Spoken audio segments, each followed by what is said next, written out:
Kwentong Bayani. Kwentong Bayani. Magandang umaga po ng Sabado sa inyong lahat mga kasama. Muli po nagbabalik ang programang Kwentong Bayani at syempre kasama ninyo mula rito sa DZXL 558 Radyo Man Jenny Pahilaga. Partner Jojo, magandang umaga ng Sabado. Magandang umaga po, partner Jenny. Nako, September na at magandang umaga din po sa ating mga nakikinig at nanonood dyan sa ating online live streaming. Oo nga, at inibitahan namin kayo samahan nyo kami at ating mga panauhin po ng ating Kwentong Bayani sa RMN DZXL 558 Manila yung mga nanonood ngayon at sa ating YouTube channel DZXL 558, di ba? Yes, partner. Ayan, at habang inaantay natin ay marami ho kaming pag-uusapan ngayon sa umagang ito, no? At syempre, partner, itong advocacy pa rin ng BCYF. Ayan, kumustahin natin. At lalo ngayon, yung ating mga naging panauhin last week, ano? So last week po, pinag-usapan natin yung mga guests mga awardees ng Developmental Social Enterprise Awards or DSEA ng BCYF. So yan po yung mga social entrepreneurs natin. Gusto ko doon yung yung Coffee for Peace at yung sip.ph, magaganda. Marami tayong natutunan, hindi ba? At talaga na nakita natin na kahit may pandemya, no, tuloy-tuloy pa rin yung mga social enterprises na tumutulong sa mga community, like yung Coffee for Peace dun sa mga farmers, yung sip.ph about waste management. So talagang nakaka-inspire. Oo. At dahil nga ngayon, sabi mo nga kanina ay Burr months na, no? And malapit na ang Pasko. Ayan. So, ngayong September ay Philippine Social Responsibility Month. Ayan, hindi ba? Yes. Ano bang ating dyan? Magandang dapat malaman na ating mga tagapakinig. Yes, so kumbaga, kung nabanggit, nagkaroon tayo ng guest about social innovation. Tapos last week, nagkaroon tayo ng social enterprise, no, about social enterprise at mga social entrepreneurs. Ngayon namang month na ito talaga yung month ng BCYF. Kasi we're talking about personal social responsibility. So kumbaga yung pinaka-core ng advocacy ng BCYF, which is CSR 3.0 or personal CSR. Dito talaga natin mapapag-usapan yung kung ano bang kahalagahan ng personal social responsibility. Tama. At eto nga yung sinasabi natin na syempre yung citizenship, sinasabi nga natin sustainability and social responsibility, ang lawak niya di ba, partner? Para malaman na ating mga nakikinig at nanonood sa ating programang Kwentong Bayani. Yes. So ito yung tinatawag nating CSR 3.0 or personal CSR. Oo. At ano nga ba, medyo bigyan nga natin ng konting background yan, partner, on the part of the, sabi nga yung 3.0, itong CSR natin na to. Yes. So, di ba, meron tayong, as we all know, yung traditional na meaning ng CSR, which is Corporate Social Responsibility. Yun yung madalas na naririnig natin sa mga news and all na ginagawa ng mga corporates. And then, itong CSR 3.0 ng BCYF, mas ginawa nilang personal. Kumbaga, hindi to about the organization, hindi to about the corporation. It's more of you as an individual. So what can you do? What can you commit to create a social change? So kaya siya personal social responsibility na tayo, bawat individual bilang tao, may kanya-kanya tayong responsibilidad na pangalagaan ng ating environment, maging as simple as this, maging mabuting tao tayo, maging mabuting anak, maging mabuting kapatid, maging mabuting kaibigan, mabuting citizen. Yung simpleng tamang pagkanta lupang hinirang, yun ay magpagiging isang socially responsible. Napakalawak pala nito, no? At saka yung sinasabi na volunteerism with a purpose. Yun yung lalo ngayon sa nangyayari ngayong ito, hindi ba, na sitwasyon natin, talagang yan ang hinahanap natin sa bawat kababayan natin mga Filipino, hindi ba, yung volunteerism with a purpose. Yes. Hindi lang ikaw basta nagvo-volunteer, no, partner Jenny. Kasi marami nagvo-volunteer na just because they want it for their good resume. O kaya naman iba yung layunin kung bakit nagvo-volunteer, but BCYF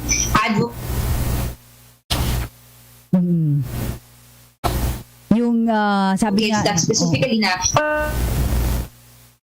yan, medyo nag-volunteer ka, kailangan may maganda kang layunin, may purpose, di ba?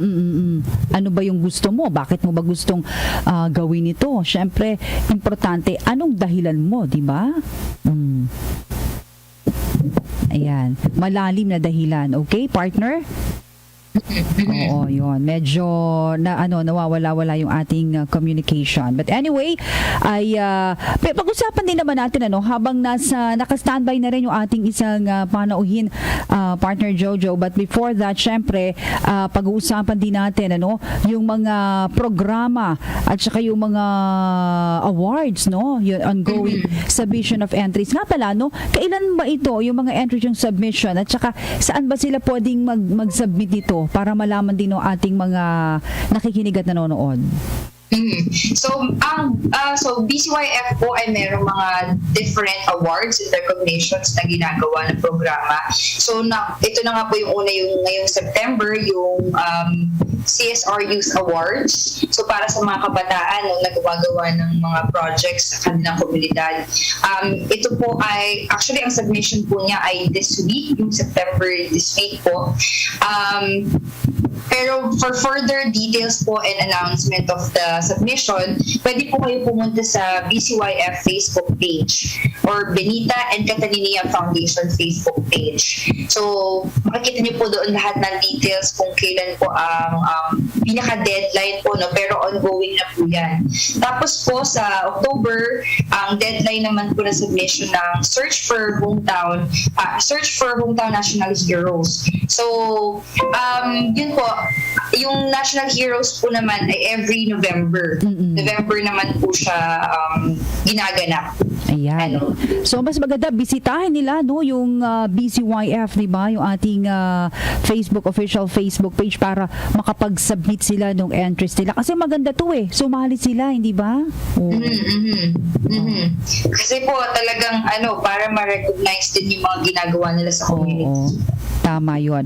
At yan, syempre, bago tayo magtuloy-tuloy sa ating mga nakikinig at nanonood, partner, we will just pause for a break dahil meron na tayong panauhing pandangal. Nandiyan ang ating isa sa panauhin at antabayanan po ninyo, ha.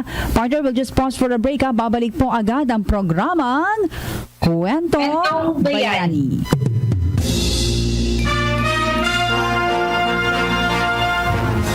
Ang 2021 BCYF CSR Youth Awards ng Benita at Catalino Young Foundation na nagbibigay pugay sa mga kabataan mula 18 hanggang 39 na taon na nakagawa ng mga proyekto tungkol sa citizenship, ang pagiging isang mabuting mamamayan, sustainability, ang pag-aalaga sa ating kapaligiran at social responsibility, ang responsibilidad natin sa sarili at sa komunidad. Ang maaring i-nominate dito ay isang estudyante o kaya isang profesional o entrepreneur. Patuloy pa rin pong pagsumiti ng mga entry hanggang 6 ng Setyembre 2021 at ang awarding ceremony naman ay nakatalagang maganap sa 24 ng Setyembre 2021. Ang CSRYA ay handog ng Benita and Catalino Young Foundation o BCYF. Kaagapay ang Deloitte Philippines, sponsored ng Group Developers Inc., National CSR Educators Council, Rotary Clubs, Sunstar at ng RMN.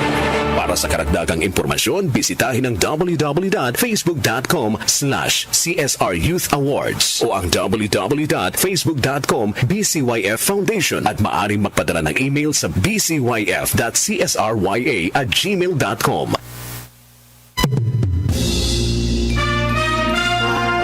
Balik tayo sa programang Kwentong Bayani. At yan, partner. Naku, eto na. Nandito na yung ating panauhing pandangal. Sige, eto. Malaman natin.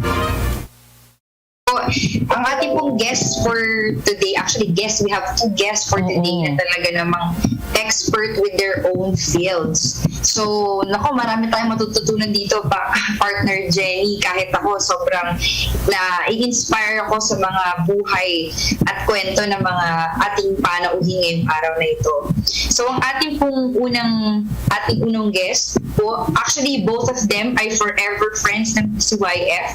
Talaga namang hindi na sila bago sa BCYF to. Palagi sila na-invite as speakers kasi nga sobrang gagaling talaga nila. So, ang ating pong unang panauhin ngayong araw na ito is a thought leader and advocate. At saka siya po ang head chief CSR officer ng BCYF.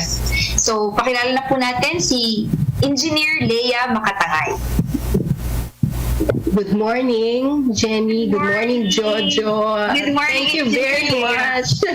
Yeah. Thank you very much. Sa lahat na nakikinig, thank you for your gracious introduction. Salamat sa invitasyon to be here today. Thank you. Kumusta kayo, Engineer Leia? Okay naman, keeping safe, no? So with care and with prayers also, okay naman. Thanks be to God. So I hope you're okay also. Yes po, we're so okay. Yan. Nako, Engineer Leia, eto nga, gusto naming malaman po sa inyo, no? At maiparating din sa ating mga nakikinig at nanonood. Una-una nga, ano ba itong ating personal advocacies? At saka ano yung gusto nating yan iparating dito sa ating layunin na ito, Engineer? Okay.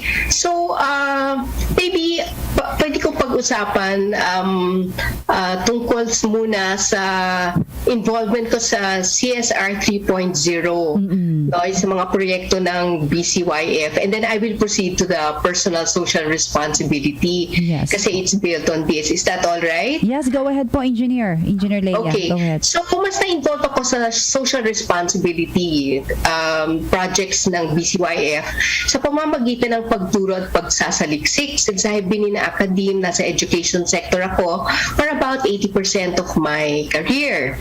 No? So, babagdating ko muna ang DSEA o Developmental Social Enterprise Award na yun ang unang participation ko sa BCYF. Although na-mention na nga ito ni Jojo several times, no? I met BCYF because of some research I did on social entrepreneurship and social enterprise, no? So, together with some faculty, nagsulat kami ng chapter on social enterprise in Southeast Asia. It became part of a book on social enterprise, a global comparison.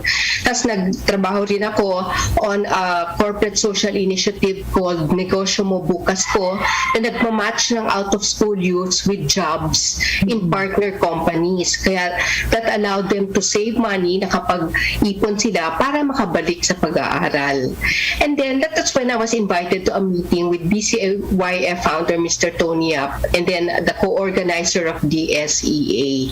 So, isang accounting firm. That was in 2014. So, it was a great meeting kasi the conversation flowed about social enterprises, no, na nakakatuwa, no, pakinggan ang mga efforts to recognize the budding and the social entrepreneurs that were sprouting in the country.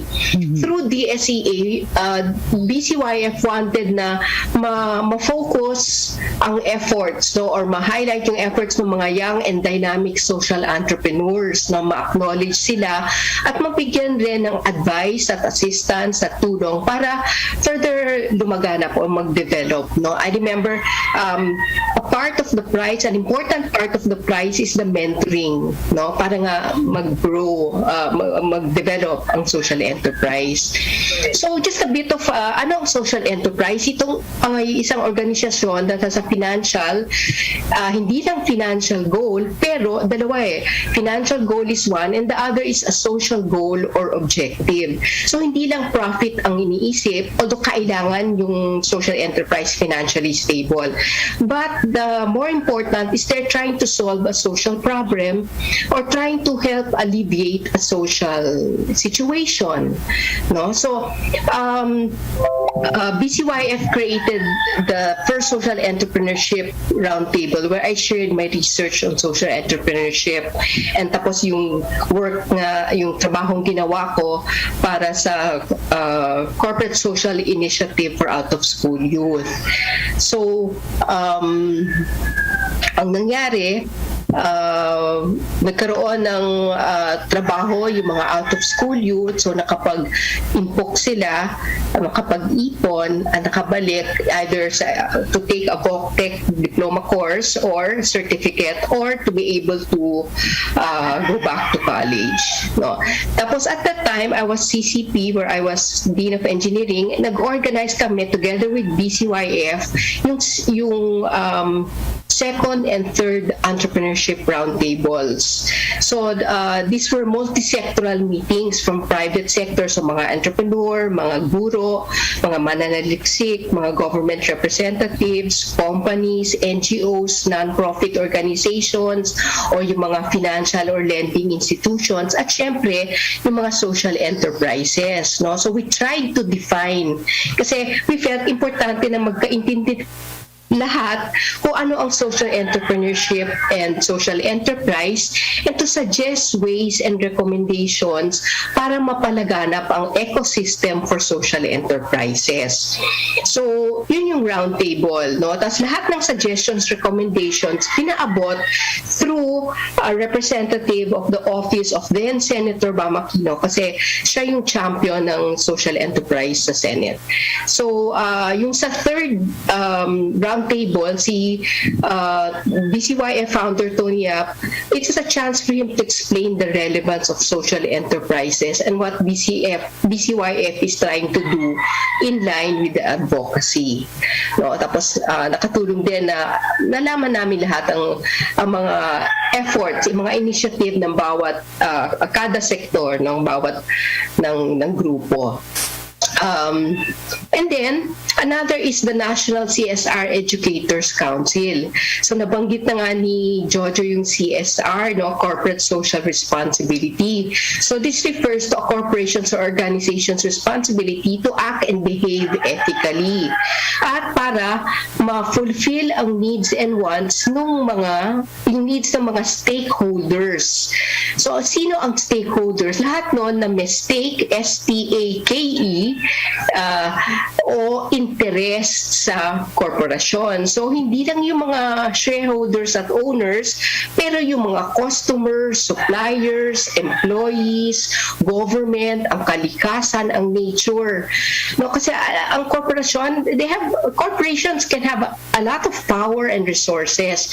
So it is ideal and recommendable that they use this for the good, right, for the benefit of various stakeholders, no, that they have. Hindi lang para sa kapakanan ng owners or shareholders, kundi lahat ng mga stakeholders, no?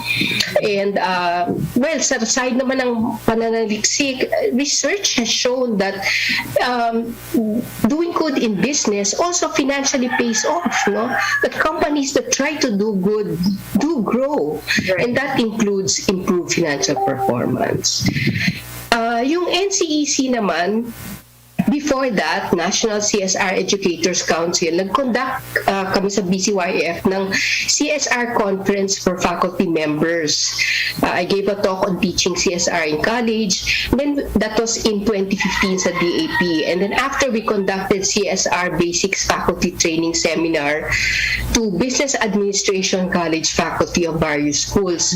Bakit namin ito ginawa? Because we realized na ang kabataan, the youth, will be our future entrepreneurs, will be our future negosyante, employees, government employees, and so on. So, kailangan malaman nila habang bata pa tungkol sa social responsibility. And how will they learn that? Of course, they can read, no, through books and learning materials, but it's mostly through their teachers, sa mga guro, sa faculty. Kaya, pinag-isipan namin ang faculty training, teacher training, and that's why we had this.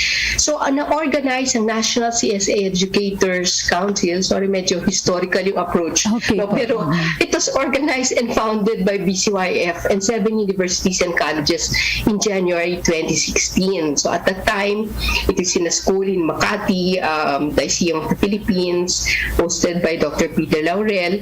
At doon na rin na-launch yung Chief CSR Officer Program. So ang vision na program na to is to have a Chief CSR Officer in every corporation.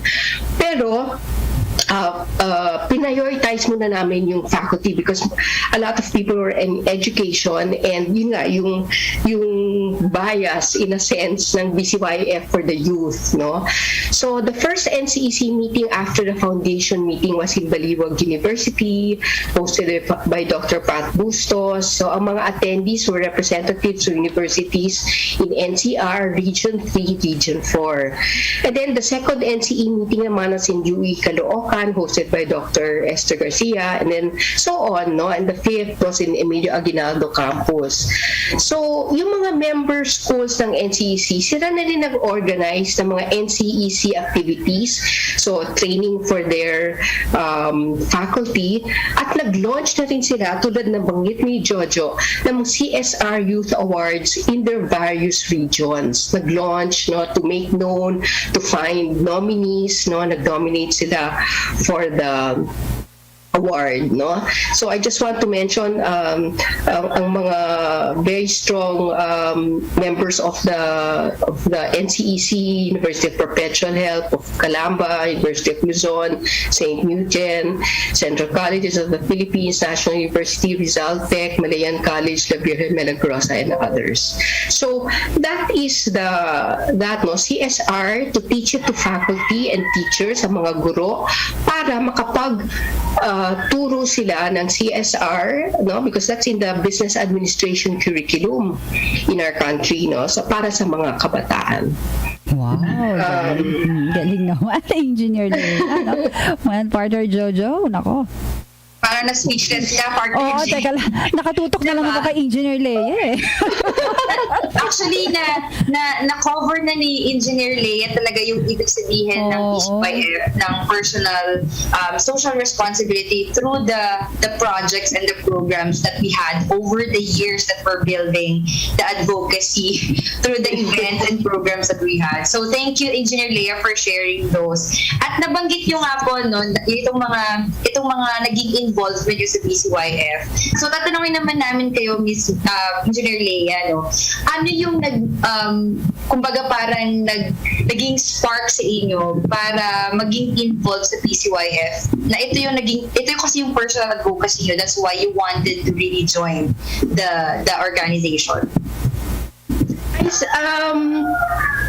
Actually, ang interest ko was in social enterprise, and I got into it accidentally in 2008. Kasi the school I was with and am with, yung Thames International Business School, yung founder nag-attend ng conference on social enterprise in Beijing, representing the Philippines. Tapos he met this lady researcher na nagsabi she was writing a book on social enterprise, a global comparison. So sinabi niya, why don't you include Southeast Asia? And she said yes, no? So he was able to convince her, and that's how we co-wrote a chapter on social enterprise in Southeast Asia in a book that was published called Social Enterprise, a Global Comparison. So ang nangyari, after that, I wrote some articles on social enterprise, and then that's when I got invited to the SEA. Kasi ako personally convinced, I found it very inspiring, yung mga social enterprises, and I find social entrepreneurs, kumbaga, a breed by themselves, no? I mean, a category by themselves, kasi tinatawag nga silang change makers. These are people who do not just dream, but actually work, no? To be able to make the dreams come true. And those dreams is to make the world a better place in some way in their part of the world, no? Or in their corner of the world. So that's when I saw what BCF was doing during that meeting about the DSEA. And then, I got involved with, I got very convinced with the advocacy. That's why it's been quite a number of years already, and I've been working. And mostly it's through social responsibility, kasi nga yung 3 pillars: citizenship, sustainability, and social responsibility. So social responsibility, ako more nag-focus. So aside from being aligned with my research work and teaching, nakita ko na yung so much good, that PCYF was doing, and the efforts that it was trying to create sa ecosystem, sa mga social entrepreneurs, giving awards, recognizing, giving assistance, helping them grow. So I felt I want to be part of this. That's why I've been keeping on with the advocacy through the years. And then, tulad nga ng tanong ni Jenny, why personal social responsibility? Kasi I felt kailangan natin itong isabuhay dahil we have to walk the talk. We have to try to walk the talk.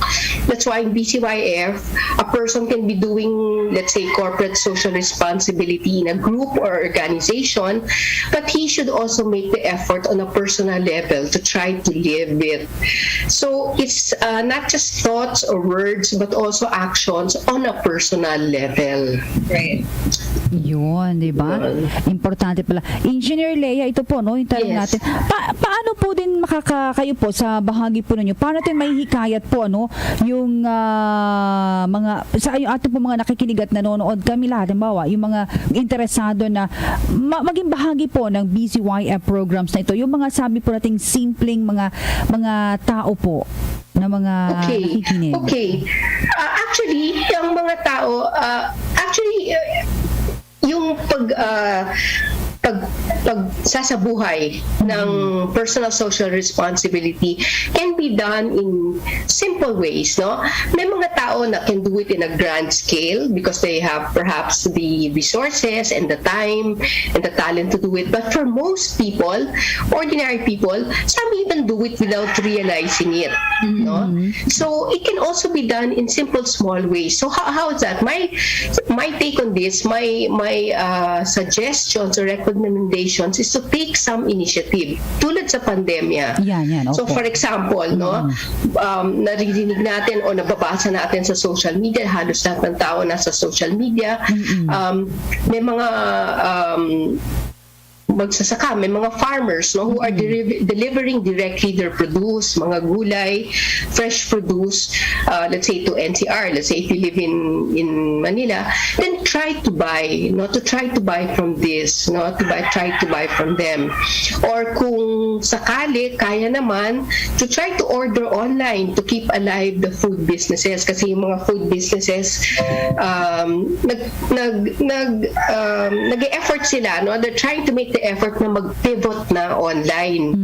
Kasi kailangan na, this is so necessary na mag-pivot sa e-commerce because of the quarantines.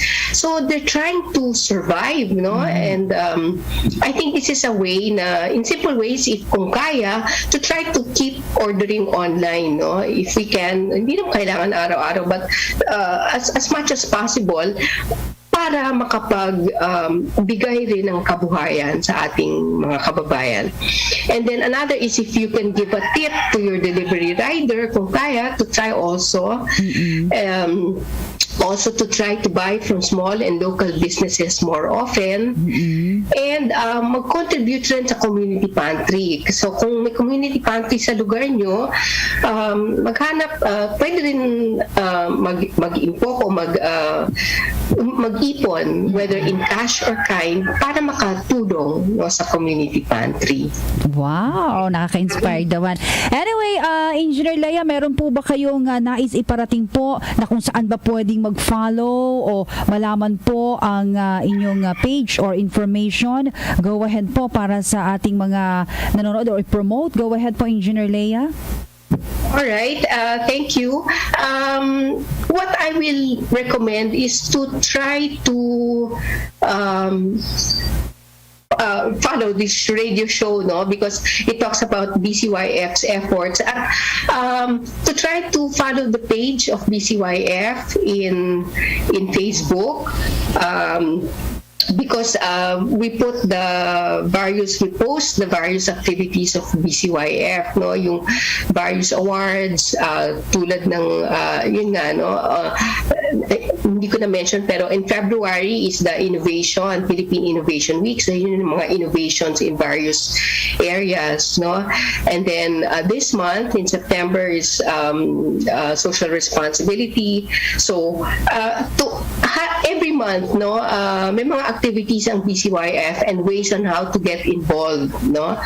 And then if you hear of activities also through the schools, no, for those who are students, no, try to get involved tulad ng CSR Youth Awards, no, try to join. Tapos kung minsan nag-organize ng mga talks on campus, by that time it will all be online, then please join, no, and keep an open mind about volunteering, no? So that is a way.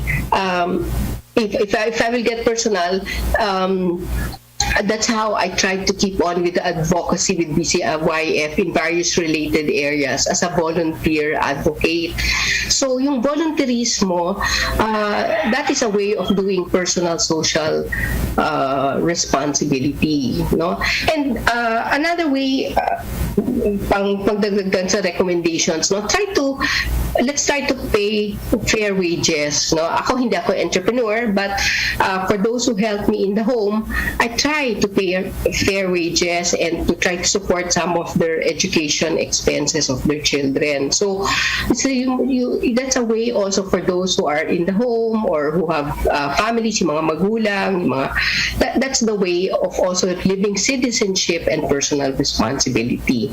So BCYF has everything for everyone. So I suggest, no, and I had recommended, and maybe Jojo can give you the exact links, no, but to be involved with, visit the page of BCYF and listen to RMN Radio and itong show na to, Kwentong Bayani, and the other, malalaman nyo ang mga proyekto, maraming proyekto ang BCYF, no? So, and we are very open and very interested in your participation. And that's it. Thank you. Very well said. Thank you po, Engineer Leia. Thank you very much. Thank you po. Ayan. Maraming salamat. Magandang umaga po. Ayan. Partner, tayo ay magbabalik at meron pa tayong isang panauhin. Thank you to Engineer Leia. Ayan, partner, magbabalik ang ating programang Kwentong Bayani. Balik po tayo mga kasama, Kwentong Bayani. Ayan, partner Jojo, di na natin pakatatagalin pa. Narito na po ang ating pangalawang panauhin mga kasama sa inyong lahat at kabatiran po ninyo at kaalaman. Siya po ay, isang magaling na motivational speaker and lay evangelist dito po sa ating bansa at maging sa ibang bansa. Siya po ay nagsimula ng kanyang speaking mission as early as 10 years po. Talaga naman. At siya ay favorite ng lahat ng mga audience of all ages na speaker. Favorite speaker po siya. Pag sinabi nga of all ages, kasama dyan yung mga leaders, businessmen, professionals, educators, government employees, military, law enforcers, firefighters, network students, and of course, the young people. Mga kasama, partner Jojo, ang kasama natin sa umagang ito, walang iba kundi si Brother Obet Cabrillas. Brother Obet, good morning. Great to see you, Jenny and Jojo, the double J. Thank you so much. It's such a blessing to be here. Maraming salamat. Kamusta po kayo, Brother Obet? Ako, ma-beauty naman kagaya nyo. Ito medyo, kasi kagaya ni Engineer Leia, mga educators kami. So kapapasok pa lang ng bugso ng klase, at dahil kami mga learners, kami ay mga teachers, learners din kami. So kakailanganin ko panalangin nyo. I just entered into my graduate studies. I'm taking up my PhD as in today. Wow. PhD in education sa UP Diliman. So, Naku, thank you so much po, Brother Obet, for being here with us this morning. Nabanggit nga ni partner Jenny na favorite speaker kayo of all ages Nako. ng mga audience. Kaya excited kami to hear more of what you can share with us today. So, Brother Obet, can you share us po, how did you get involved with the programs of PCYF and with the organization? Napakagandang tanong yan. Alam nyo, meron akong kaibigan, isang napakabuti, napaka-generous na philanthropo at in my perspective, misyonaryo siya. Itago na lang natin siya sa pangalang Antonio Yap.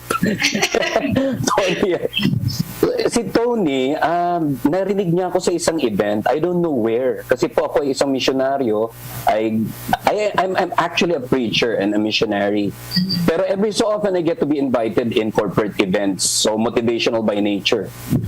Narinig niya ako at mula noon, gusto niya na akong isabak sa napakaraming adhikain ng BCYF. And I believe you can never remove the CSR, especially the personal, the social responsibility to spirituality. Ayan, nakikita niyo yung video na yan. Sinasabak ako ni Tony kung saan-saan. This man trusts me so much. At mula noon, kapag merong motivational event ang BCYF and also spiritual by nature, ayan, meron na, kumbaga ako ay always a support to the cause sa adhikain ng BCYF. So yun po, mula no naging matindi na ang aming bond to the point na binigyan niya akong pagkakataon and opportunity na makapagturo rin sa St. Anthony College of Technology and also STM. So I'm now the director of this Introspect. Introspect would be in charge of personal development. So, kasama sa adhikain ng BCYF and also RFD, Religion, Faith, and Values, focusing much on the spirituality. Yun pala. Yun ang complicated answer sa simpleng tanong niyo. Ayan. Pero, ayan. Brother Obet, ito, no, partner Jojo, gusto ko itanong po, Brother Obet, paano po kayo napunta dyan sa yung personal po ninyong adhikain, no, yung advocacies po para sa ating mga kababayan at mga malaman po no ating mga nakatunghay ngayon sa atin, nag-aabang? Ako, ang mga tanong nyo para talagang ginagalugad ang aking kaluluwa. Ako po ay, bago po ang lahat ng yan, napakaganda ng aking announcement na mag-aaral ng PhD. Bago ko mag-aral sa campus, ako muna yung isa sa mga public enemy number 1 ng Universidad ng Pilipinas. Bakit po? Once upon a time, ngayon na nasa Panginoon na ako, dati wala, totally wala. May mga ibang tao nagbabasa ng Bible. Ako po, hinihit-hit ko ang Bible. People are reading the Bible. I was smoking the Bible. How? Yung pong maliliit na pocket Bibles, nung panahon na atheist pa ako, sakto po yan na pambalot ng joint ng marijuana. So I was practically smoking the Bible. I only stopped in John chapter 3 verse 16. Wow. Tapos pinagtripan ko yung verse. Sabi ko, for God so loved the world. Palitan ko kaya ng Obet. For God so loved Obet that He gave His only begotten Son. And I was hooked. I was captivated. Sabi ko, mahal pa, may Diyos pala at mahal ako. Isa yun sa mga paraan para mapalapit ako. So, ang kalaban ng lipunan dati, pasakit sa campus, ay naging kasama sa adhikain ng pagtulong. My personal mission statement is to bring out the best in people. Kaya kalakip nyo ako sa pag-train. I believe BCYF is coming up soon with free training for coaching and so on. Kailangan ngayon. In one of the studies that Brother Tony asked me to do, I found out at the peak of the pandemic, alam mo ang hinahanap ng mga tao, and I come across the research of the University of Phoenix. It's making sense. Diba, how can you make sense of this pandemic? Yung mga tao dating matitibay by their fortitude in life, ngayon may mental health problem. Opo. So I believe coaching and personal development is where we would come in. Kaya yun, kung anong extreme hatred ko dati sa mga ganito, I got hooked and entered into this mission. Kaya isa sa mga dean ng UP dati, habang nagtotok ako sa personal testimony, tumuturo siya. Sabi niya, ikaw pala yung mad bomber ng Palma Hall. Tapos sabi ko, sorry po sir, yun yung panahon na wala pa akong enlightenment. So yun, kaya ako nandito nakasama nyo sa NAP. This is a worthy cause in the midst of everything that is happening. Okay. So, follow-up question ko lang po dun, Brother Obet. No? In general po, kasi pinag-uusapan natin kasi ngayong September, highlight month ng personal, Philippine Social Responsibility Month, CYF. And we're talking about personal social responsibility. Kayo po, in your personal opinion, in general, paano po may sasabuhay ng mga taong individual ang personal social responsibility? Okay. I come across this missionary and also a superb author by the name of Pierre Teilhard de Chardin. Sabi niya, we always think that we are physical beings having a spiritual experience. When in truth, we are spiritual beings having a human experience.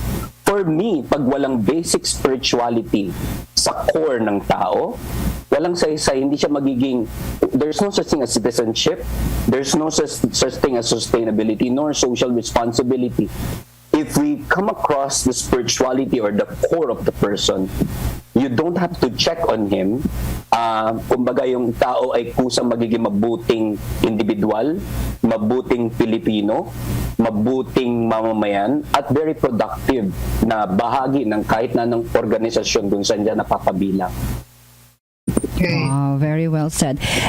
Brother Obet, ito tanong ko na lang, saan ito, yung programa naman sa BCYF po, pag-usapan natin, saan programa po kayo naging involved para maibahagi yung advocacy ng CSR 3.0, yung citizenship, yung sustainability at social responsibility?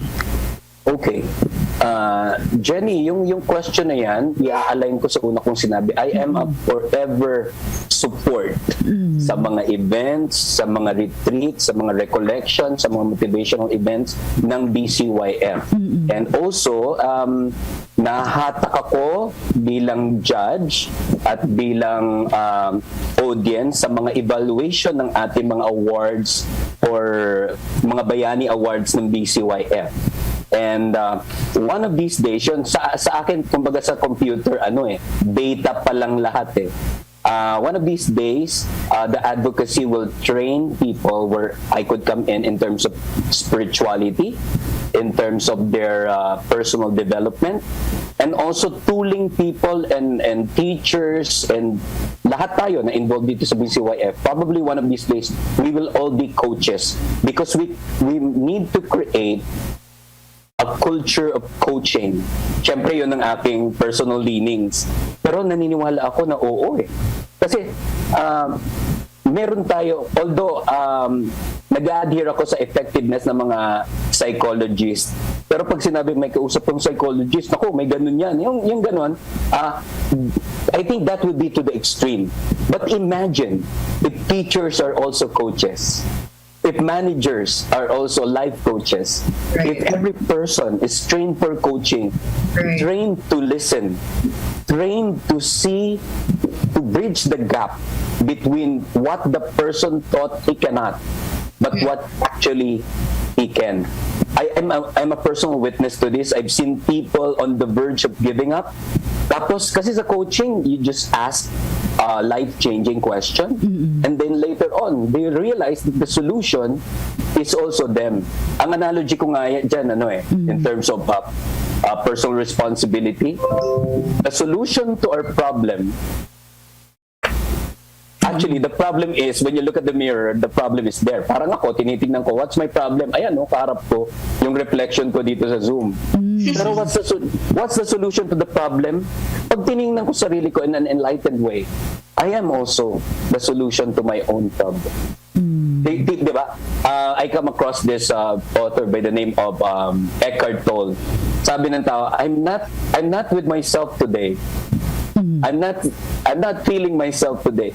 If you don't feel your own self, then what's your real self? Yan. Yes. I think sorry, ang dami kong kino-quote na mga kaibigan ko, biglang dumadating na lang. Ang galing nga I think it was Brother Obed. Confucius who said that we have two kinds of life. Okay. And the realization of the second is when we discover that we only have one. Alam mo yun?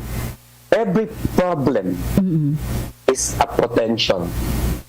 When a Michelangelo would look at a block of marble, he doesn't see a block of marble. He sees an angel and he chips away and set the angel free. I believe responsibilidad nating lahat bilang mga Pilipino na ilabas yung likas na Pilipino, na bayani, na may sense of kapwa, na naturally hospitable, naturally masayahin, maligaya. Ang Pilipino lamang ang tanging bayan na tumatawa at nagtatawa at ngumingiti sa harap ng pagsubok. I am with you in the cause of bringing out the best in the Filipino. Right. Sabi nga ng kahawig kong artist, sabi nila, may anting-anting ako, pero di nila alam na Diyos ang dahilan ko. Pinoy ako, di ba? Ganda ng boses ni Brother. Bambo pala yung Parang si Bambo pala yung twin. Si Tony nagsabi. Si Tony nagsabi nun. So may agimat ang dugo ko, sabi nung kanta. Ang ganda-ganda na. The first time I heard that, I cried. May agimat ang dugo ng Pinoy. Nakakatuwa lang, the Filipino, inside the Philippines, sometimes we are branded to be lazy, irresponsible. I don't believe so. Yes. Bring the Filipino abroad. Labas yung galing niya. Labas yung galing. I should know because I'm the overseer of the missions of the Light of Jesus family, yung community ni Brother Bo. I'm the overseer to South Asia, covering Singapore, Indonesia, Kuala Lumpur, and Vietnam. Labas yung galing ng Pinoy pag nasasadlak siya sa pagsubok. And the Filipino will only act kapag personal na siyang naapektuhan. At yun, dun tayo papasok. Galing. Now that we're personally affected. Ayun, ang galing-galing. Okay. Nakakatuwa naman. Naku, napaka-taba ng ating discussion ngayong umaga, no? From Engineer Leia to Brother Obet. Napaka-inspiring ang ating discussion. Idol ko yan si Engineer Leia. Tsaka kayo I was just watching you, knowing you from a distance. Actually, I'm overwhelmed. Just being Yes. Naku, thank you so much po. Thank you so much po, Brother Obet. Ito po, last question at para na din po ma-inspire yung mga nakikinig natin. Sa inyo pong palagay, Brother Obet, paano po natin may encourage yung mga tao na regular people to become a volunteer and practice social responsibility? Napakagandang tanong yan. Nais ko magsalita sa wikang Pilipino, bagamat ang aking papahayag ay mga pagsasaliksik tungkol sa takot. Noong pong panahon ng, Taglish talaga, 1980s, ang number one fear daw ay the fear of getting sick. And then 1990s, the fear of speaking, would you believe? Speaking. Takot ang tao sa public speaking. And then later on, the fear about unexplained things. Alam nyo, all throughout, merong isang libro, ang title niya, Repacking Your Bags. It's actually the number one fear now, dying without contributing something to people and to mankind. Mamatay nang wala man lang kabuluhan. And doon tayo papasok. Mga Pilipino, tayong lahat, and BCYF is one in this cause of social responsibility and citizenship and sustainability. Kailangan pukawin ang kadakilaan ng isang Pilipino. Kumbaga, yung ganda ng ating pambansang awit, alab ng puso sa dibdib mo'y buhay. Aandap-andap ang Pinoy Sa gitna ng krisis, sa gitna ng pagsubok, dapat pukawin ang kanyang kakayanang makatulong. Pwede ito magsimula yeah, we were able to cross from Earth to Moon and back.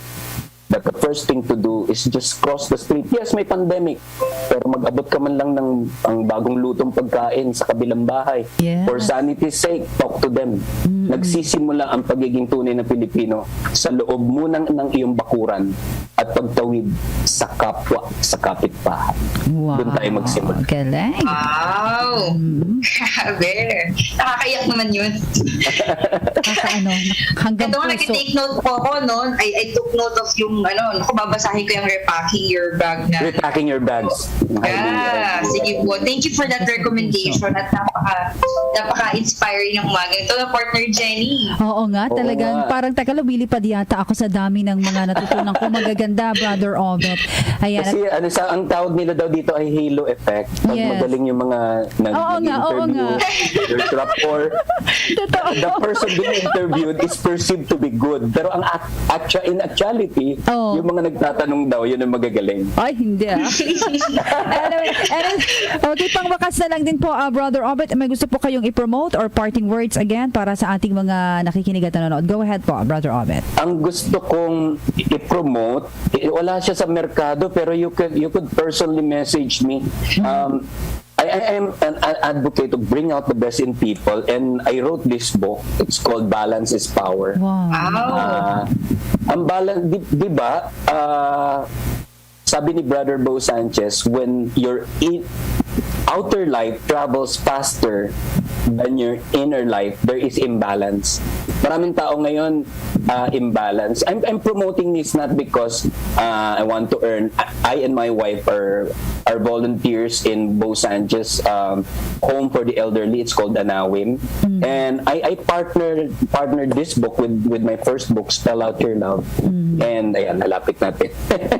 Galing. So, tapos, they could contact me, PM me. It's the same name that I have in Facebook. Ito makakatulong sa personal development and your sanity also dito sa pandemic na ito. I'm advocating, if Stephen Covey has 4 faculties in your life, I have 6. Namely, IQ, EQ, PQ, SQ, WQ, and AQ. IQ is intellectual quotient. EQ is emotional quotient. PQ is physical quotient. Galaw-galaw lang. Exercise naman dyan. SQ is spiritual quotient at the core of your being. Pero kailangan din ng WQ. Wealth quotient. Magtipid, mag-ipon, tumulong sa kapwa, be generous. And ito yung pinakakailangan. And I'm a coach and advocate of this. AQ, adversity quotient, the capacity of a person to stand up from every fall. All of us would fall. All of us would be knocked down. But it's not the number of times we fall, but the number of times we stand up and give life a good fight. Wow. Yun lang. Very well said. Thank you. Napakadaming cues ng ating laban matutulungan. At dahil po dyan, we want to thank you. Thank you, Brother Obet. We want to thank Thank you din.